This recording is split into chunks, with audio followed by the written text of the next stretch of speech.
Recently দেখছি আড়ংয়ের জামা কাপড় নিয়ে মানুষের খুবই মাথা ব্যথা হয়ে গেছে, কারণ সব কিছুর নাকি অনেক অনেক বেশি দাম। মানে সাধারণ একটা কটনের ব্লক প্রিন্ট করা থ্রি পিসের দাম সর্বনিম্ন 6,000 থেকে শুরু। মানে ভাবাই যায় না, তাই না? তারপরে এই আড়ংটার ভিতরে ঢুকলে তো একেবারেই ভিডিও করতে দিবে না, আর যেখানে গিয়ে ভিডিও করতে পারবো না সেখানে আমার যাওয়ার দরকারও নেই। এই জন্য চলে গিয়েছিলাম আলোকিতে। আর এটা রিসেন্টলি অনেক ভাইরাল একটা জায়গা হয়ে গেছে, মানে খুবই ফেমাস বলতে পারেন। আর ওখানে গিয়ে তো আমি সত্যি অবাক হয়ে গেলাম, এত সুন্দর সুন্দর কালেকশন। মানে কি নেই, ড্রেস থেকে শুরু করে জুয়েলারি, কসমেটিক্স, দেন হচ্ছে জুতা স্যান্ডেল, সব কিছু এখানে আছে। আর অনেক সুন্দর কালেকশন, মানে এই কালেকশন দেখলে মাথায় একদম খারাপ হয়ে যাবে। আর খাওয়া দাওয়া তো সাথে আছে, কারণ ওখানে কিন্তু ইফতার করারও ব্যবস্থা আছে। হ্যালো এভরিওয়ান, আসসালামু আলাইকুম, this is me Tanima. Welcome back to my new blog. আশা করি সবাই খুব ভালো আছেন, আর আমি তো একদম হ্যাপি হ্যাপি হ্যাপি, কারণ আজকে আমি ঈদের শপিং করবো। আর ঈদের শপিং করা যে কি আনন্দের একটা বিষয় সেটা আপনারা হয়তো সবাই জানেন। তো আমি এখন রেডি হয়ে আমার হাজব্যান্ডের সঙ্গে ঈদের শপিং করার উদ্দেশ্যে রওনা দিয়ে দিয়েছি। তো এখন হচ্ছে এলিভেটেড এক্সপ্রেসওয়েতে উঠবো, কারণ ঢাকার রাস্তায় প্রচুর জ্যাম, আর এতক্ষণ ধরে অপেক্ষা করা আমার পক্ষে পসিবল না। তাড়াতাড়ি করে গিয়ে খুঁজে বের করতে হবে যে আমার ঈদের ড্রেসটা কোথায় আছে। তো চলে গিয়েছিলাম এলিভেটেড এক্সপ্রেসওয়ে দিয়ে। আর এলিভেটেডের উপরে উঠলে তো মনে হয় যে ঢাকাতে এত শান্তি, এত শান্তি। আজকে আমরা চলে গিয়েছিলাম তেজগাঁ আড়ংয়ের পাশে একটা জায়গা আলোকি। আপনারা ম্যাপে সার্চ করলে একদম ইজি ওয়েতে চলে যেতে পারবেন ওখানে। যারা গাড়ি নিয়ে যাবেন তারা অবশ্যই আগে ভাগে পার্ক করার একটা জায়গা খুঁজে নেবেন, না হলে কিন্তু পরে একেবারেই জায়গা পাবেন না, কারণ প্রচুর রাশ থাকে ওখানে। তো আমরা কোনো মতে গাড়িটা পার্কিং করে ভিতরে ঢুকতে পেরেছিলাম। তো ভিতরে ঢুকে ফার্স্টে আমি খুবই হতাশ হয়ে গেছি, কারণ ওখানে একদমই ফাঁকা ছিল, তেমন মানুষজন নেই, দোকানপাটও বন্ধ বন্ধ। তো ভাবলাম মেলা মনে হয় শেষ, বাট ভিতরে ঢুকে দেখতে পেলাম, মানে একদম ভিতরে ঢুকেছি, ঢোকার পরে দেখতে পেলাম যে অনেকগুলা দোকান ছিল ড্রেসের। মানে আমি যেই উদ্দেশ্যে গিয়েছিলাম, তো দেখতে পেলাম অনেক অনেক জামা কাপড়ের কালেকশন ছিল। তো আমার খুবই ভালো লাগলো ওখানে গিয়ে। আর এত দিন ধরে আমি যত রকমের অনলাইন পেজে ড্রেস দেখেছি সবগুলোই আমি আজকে নিজে হাতে দেখতে পেলাম, এটা আরও বেশি আনন্দের লেগেছিল। তো কালেকশনগুলো খুবই সুন্দর ছিল, তো আমি অনেকক্ষণ ধরে খুঁজছিলাম। আর এখানে কিন্তু হচ্ছে শুধু ড্রেস না, আরও এই যে দেখেন সোফার কালেকশনও আছে। তো আমি আমার হাজব্যান্ডকে বললাম যে একটা সোফা কিনে দাও আমাকে। তো খুবই সুন্দর ছিল কালেকশনগুলো। এখানে আপনারা ইন্ডিয়ান, পাকিস্তানি প্যাটার্নের বিভিন্ন ধরনের ড্রেস পাবেন, আবার দেশীয় কালেকশনও পাবেন। আর সবগুলোই মেবি দেশীয় কালেকশনই, বাট অনেকটা ওই রকম পাকিস্তানি ইন্ডিয়ানের মতো লাগে। যেমন এই থ্রি পিসগুলোর প্রাইস ছিল হচ্ছে 4,000 থেকে 5,000 টাকার মধ্যে। আপনারা একদম সুন্দর কাপড়ের থ্রি পিস পেয়ে যাবেন, আবার অনেকটা এমব্রয়ডারি করা আছে, কারচুপি ওয়ার্কও করা আছে। আর এইটার প্রাইস অনেক বেশি ছিল, এটার প্রাইস ছিল হচ্ছে 14,500। তো এই ড্রেসটা আমার খুবই ভালো লেগেছিলো, বাট এত বেশি গর্জিয়াস আমি আসলে চাচ্ছিলাম না। আর এই যে একটা রেডি শাড়িও দেখতে পাচ্ছেন, এগুলোর প্রাইস আসলে আমার জানা হয়নি সবগুলোর। তো আমি যতটুকু পেরেছি ততটুকুই আপনাদেরকে দেখাবো, আর আপনাদের একটা আইডিয়া হবে, মোটামুটি একটা আইডিয়া করাতে পারবো। আর এটা কিন্তু অনেক বড় একটা জায়গার মধ্যে করা, মানে মোটামুটি আমার কাছে মনে হলো যে 70-80টার মতো স্টল আছে, যেখানে অনেক কালেকশন, ভিন্ন ভিন্ন কালেকশন ছিল। তো এই যে বাচ্চাদেরও কিন্তু ড্রেস আছে। আবার এই যে দেখেন জুতার কালেকশনগুলো, জুতার কালেকশন অনেক সুন্দর ছিল, মানে আপনারা ড্রেসের সাথে একদম ম্যাচিং করে করে নিতে পারবেন জুতাগুলো। আর প্রাইসও কিন্তু বেশ রিজনেবলের মধ্যেই ছিল, মানে 2,000-এর মধ্যেই প্রাইসগুলো ছিল। আমি কিন্তু একটা জুতাও কিনেছিলাম, এটা আপনাদেরকে লাস্টে দেখিয়ে দিব। আমি ফার্স্টে পুরো মেলাটাই ঘুরে ঘুরে দেখছিলাম, মানে কোথায় কি আছে, কেমন প্রাইসে, বা কোন কালেকশনটা বেশি সুন্দর, কোন দোকানের কালেকশন বেশি ভালো। তো এইখানে আরেকটা ড্রেস আমি দেখেছিলাম, এই ড্রেসটা যা সুন্দর ছিল, মানে অনেক অনেক গর্জিয়াস। আর এটার অনেকগুলো কালারও ছিল, মানে 4-5টা মতো কালার ছিল। পুরো ড্রেসটাই একদম হ্যান্ড ওয়ার্ক করা ছিল, স্টোনের কাজ করা ছিল, জারদৌসি কাজ করা। তারপর এই ড্রেসটাও মোটামুটি ভালো ছিল, বাট এইটা থেকে আমি চোখ ফেরাতে পারছিলাম না, অনেক সুন্দর এই পেস্ট কালার ড্রেসটা। তারপর এই যে এটার আরেকটা কালার অরেঞ্জ টাইপের কালার, বাট এই ড্রেসটা কিন্তু অনেক প্রাইস ছিল, মানে 19,500 টাকা ছিল এই থ্রি পিসটার প্রাইস।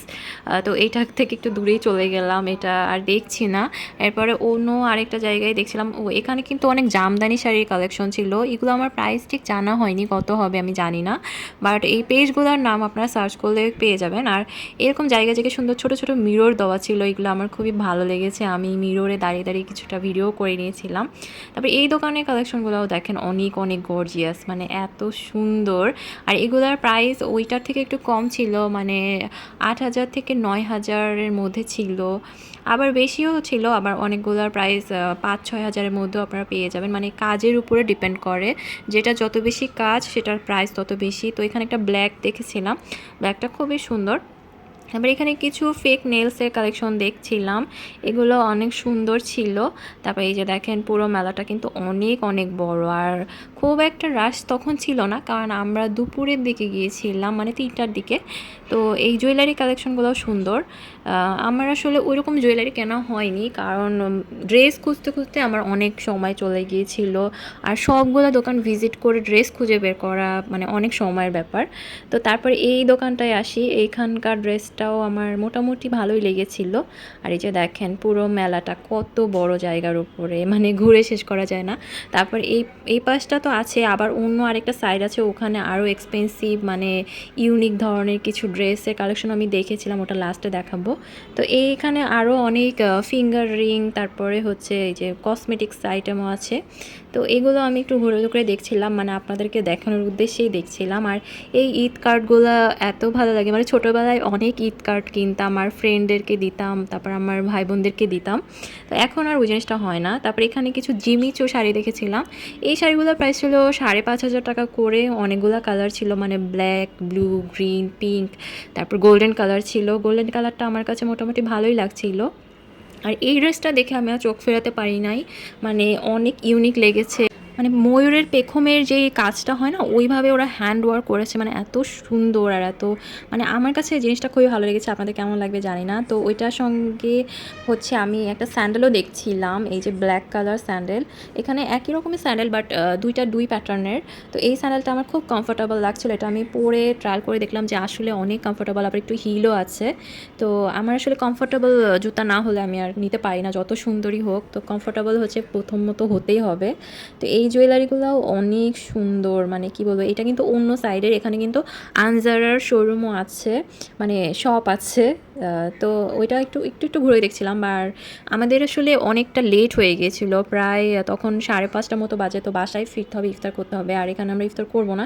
এখানে কিন্তু ইফতারে অনেক স্টল ছিল, মানে ইফতার করার জন্য অনেক ধরনের খাবার ছিল, বাট এখানে আর করা হয়নি। আমরা সোজাসুজি বাসায় দৌড়ে দৌড়ে চলে যাই। তো দেখেন অলরেডি ইফতারের আয়োজন শুরু হয়ে গেছে, বাট মজার বিষয় হলো আমরা কিন্তু ইফতার করে, বাসা থেকে ইফতার করে আবার এখানে এসছিলাম। তো এখানে এসে দেখলাম যে একদম ভরপুর অবস্থা, জমজমাট, গান বাজনা হচ্ছে, তারপর আরও কী সব জানি হচ্ছিল, আমি পুরোটা দেখতে পাইনি ভিড়ের কারণে। তারপর অনেক ধরনের খাবারের আইটেম ছিল। তো এগুলো আমার আসলে কোনোটাই ট্রাই করা হয়নি, কারণ আজকে আমার আরও অনেক শপিং বাকি আছে। মোটামুটি আমি কিছুটা করে ফেলেছি এখান থেকে, আর আরও কিছু বাকি ছিল, তো সেগুলো আমি উত্তরা থেকে করব। তো এই জন্য এখানে তাড়াহুড়া করে একটু ভিডিও করে তারপরে বাসায় চলে যাচ্ছিলাম। আর এখানে দেখেন একটা স্টল দিয়েছে ম্যারেজ সলিউশনের। তো এখানে জানি না কি হয়, আমার খুব ইচ্ছে ছিল এখানে যাওয়ার, বাট আর টাইমের কারণে যেতে পারিনি।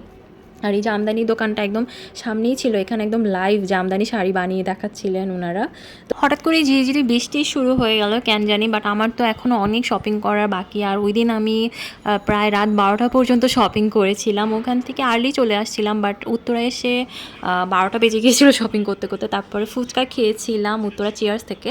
আর এইটা হচ্ছে পরের দিনের শপিংয়ের ভিডিওটা, মানে আমি পরের দিন আবার শপিং করতে গিয়েছিলাম। এটা ছিল উত্তরা প্রিটেক্স, এখানে আমার হাজব্যান্ড হচ্ছে প্যান্ট কেনার জন্য আসছে। তো ও হচ্ছে অনেকগুলো প্যান্ট দেখছিল, ট্রায়াল করছিল, তো আমিও সেই জন্য একটু ভিডিও করে নিলাম।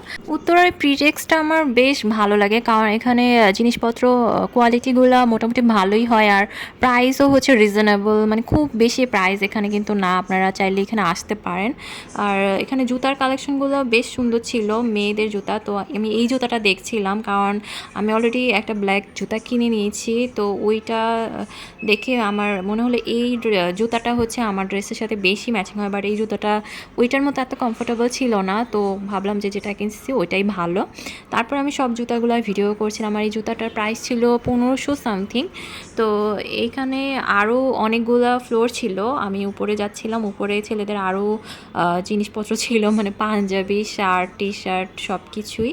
তো জিনিসগুলো বেশ ভালো ছিল, আর অনেক অফার ছিল, মানে একটার সঙ্গে আরেকটা ফ্রি, সরি ফ্রি না, মানে ডিসকাউন্ট ডিসকাউন্ট 20%, 50% ডিসকাউন্ট, আবার 2টা মেবি শার্ট কিনলে একটা শার্ট ফ্রি, এরকম টাইপের। যাই হোক, আমি ওটা ডিটেলস বলতে পারছি না, আপনারা ভিজিট করলে এটা সম্পর্কে আইডিয়া করতে পারবেন। তো এই প্যান্টটা আমার হাজব্যান্ড লাস্টে চুজ করছিল, তো এইটার প্রাইসও বেশ রিজনেবলই ছিল, তারপর আবার 20% ডিসকাউন্ট ছিল, আর কোয়ালিটিটাও বেশ ভালোই ছিল, একটু ইউনিক লেগেছিলো। তারপরে এখানে কিন্তু র্যাফেল ড্র আছে, মানে একটি করে টোকেন দিয়ে দেয়, ওইটা ওই বক্সে ফেললে আপনি পুরস্কার জিতে নিতে পারবেন যদি লাক ভালো থাকে। তো তারপর উত্তরা কুশল সেন্টারে চলে যাই, মানে আমার আরও কিছু শপিং করার বাকি। তো এখন হচ্ছে আমার আম্মুর জন্য একটা শাড়ি কিনতে যাচ্ছিলাম উত্তরার কুশল সেন্টারে।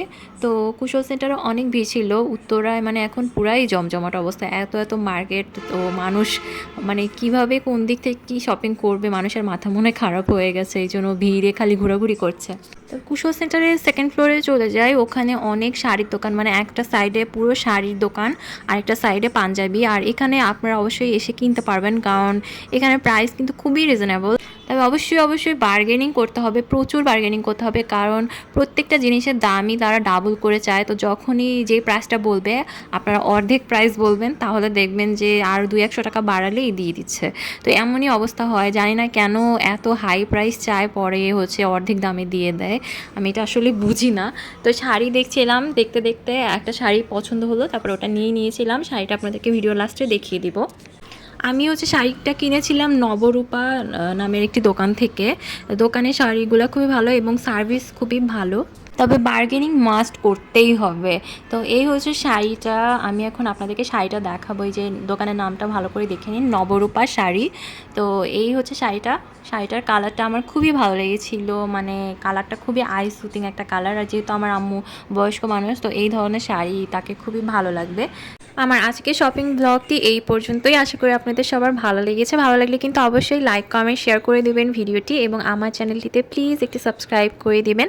সবাই ভালো থাকবেন, দেখা হবে নেক্সট আরেকটি শপিং ব্লগ ভিডিওতে, মানে আমি আমার ঈদের ড্রেসগুলো দেখিয়ে দিব। তো সেই পর্যন্ত সবাই খুব ভালো থাকবেন, আল্লাহ হাফেজ।